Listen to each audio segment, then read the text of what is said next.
একই বই, একই পরিশ্রম, একই স্বপ্ন, কিন্তু একজন চান্স পায় আরেকজন পায় না। কিন্তু কেন? আজকের এই ভিডিওতে আমরা মূলত হাজী মোহাম্মদ দানেশ বিজ্ঞান ও প্রযুক্তি বিশ্ববিদ্যালয়ে যারা চান্স পায় এবং যারা চান্স পায় না তাদের মধ্যে যে পার্থক্য আছে সেটা নিয়ে কথা বলবো। সো তোমরা যদি চান্স না পাওয়া যারা আছে তাদের মতো ভুলগুলো করে থাকো তাহলে তোমরাও চান্স পাবো না। হ্যাঁ, সত্যিই তোমরা চান্স পাবো না। আমরা এই ভিডিওতে পার্থক্য আকারে দেখাবো এবং আমি কিছু নোট করেছি। তো বেশি কথা না বাড়ায় আমরা পয়েন্টগুলো শুরু করি।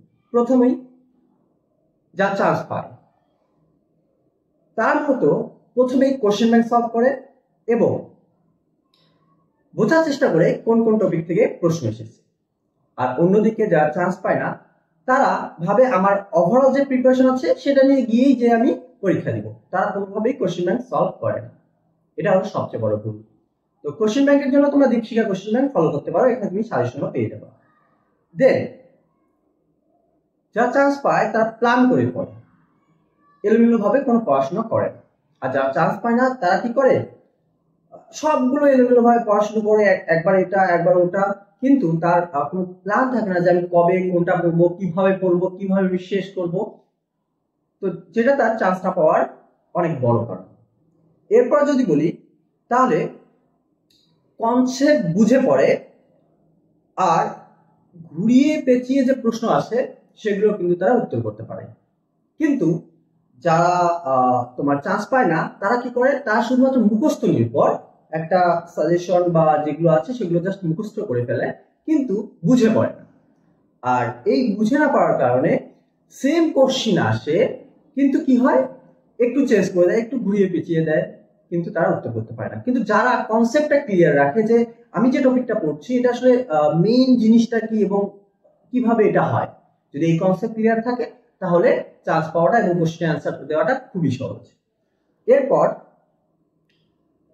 যা চান্স পায় তারা স্মার্টলি পড়ে এবং যা বেশি আসে, যা বেশি কমন আসে সেটাই ভালো করে পড়ে।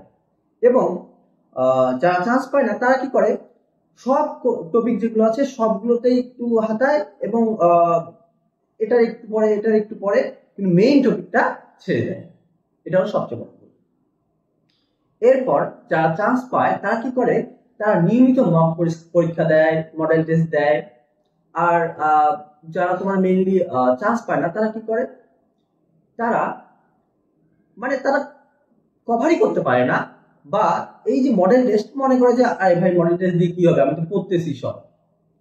কিন্তু তুমি যখন মডেল টেস্ট দিবা তখন তুমি বুঝতে পারো তোমার কোন কোন টপিকের সমস্যা হচ্ছে এবং তুমি ওই টপিকটা শুধরাই নিয়ে তুমি পড়তে পারবা। কিন্তু অনেকে কি করে, পরীক্ষার 1-2 দিন আগে এই মক পরীক্ষাগুলো দেয়।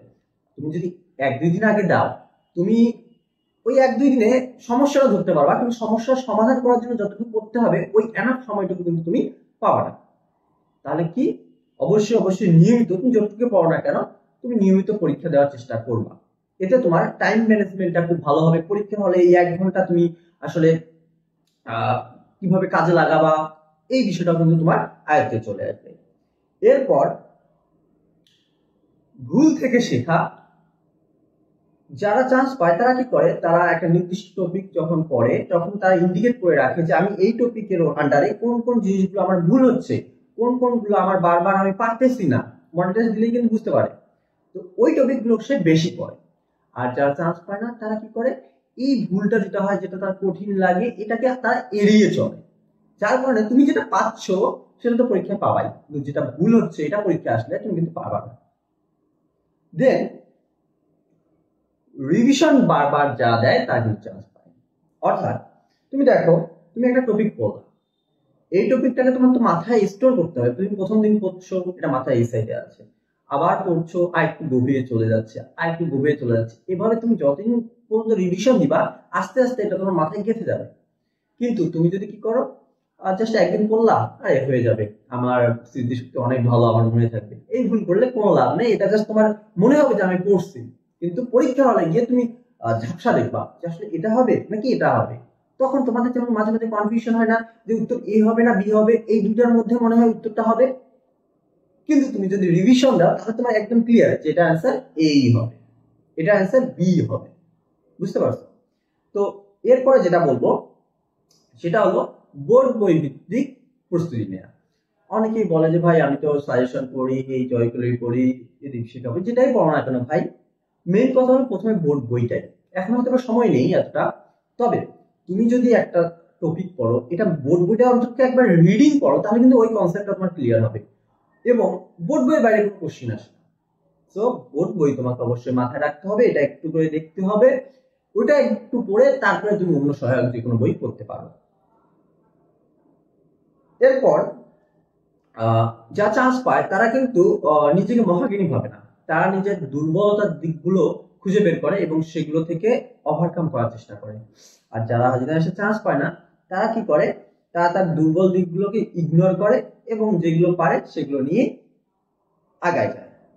দেন যা চান্স পায় তারা কি করে, টাইম ম্যানেজমেন্টটা খুব ভালো করতে পারে।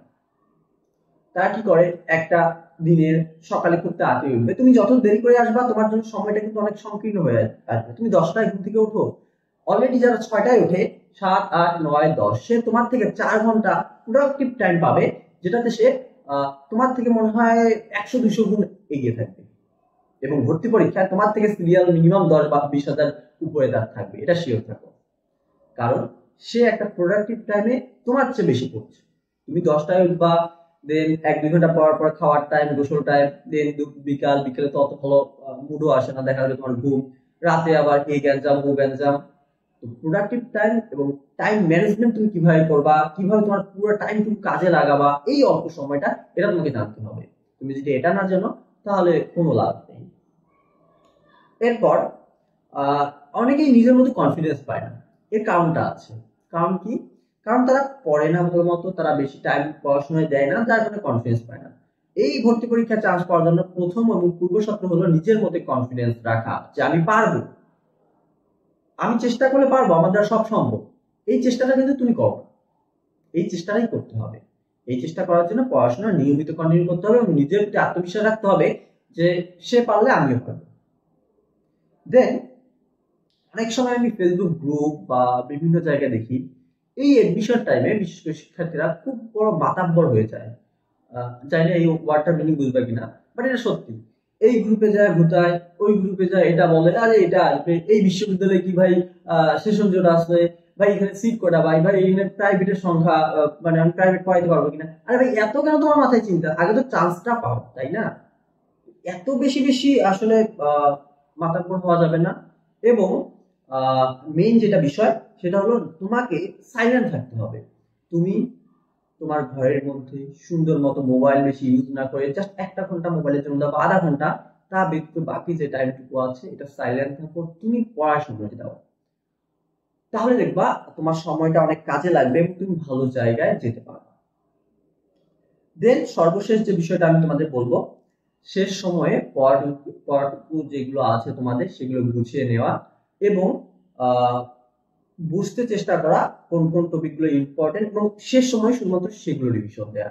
যারা চান্স পায় না তারা কি করে বিষয়টা, তারা ওভারঅল শেষ দিন এইটা ওটা এইটাই ওইটাই, কিন্তু যারা চান্স পায় তারা কিন্তু একটা নোট থাকে, তার আমার সিকোয়েন্স থাকে, আমি কোনটা পড়বো কোনটা না পড়বো, শেষ মুহূর্তে আমার কঠিন সময় কঠিন যে পার্ট গুলো আছে সেগুলো সলভ করবো, এগুলো কিন্তু তারা করে। কিন্তু যারা চান্স পায় না তারা এগুলো করে না। তো ভিডিওটা অনেক বড় হতে পারে কিন্তু প্রত্যেকটা কথাই তোমার জন্য ইম্পর্টেন্ট। তুমি যদি এগুলো ফলো করো ইনশাল্লাহ তোমাদের চান্স কেউ আটকাতে পারবে না। আজকে এই পর্যন্তই। ভিডিওটা ভালো লাগলে অবশ্যই আমাদের চ্যানেলটা সাবস্ক্রাইব করে রাখবা এবং অবশ্যই like, comment and share. Take care, good bye.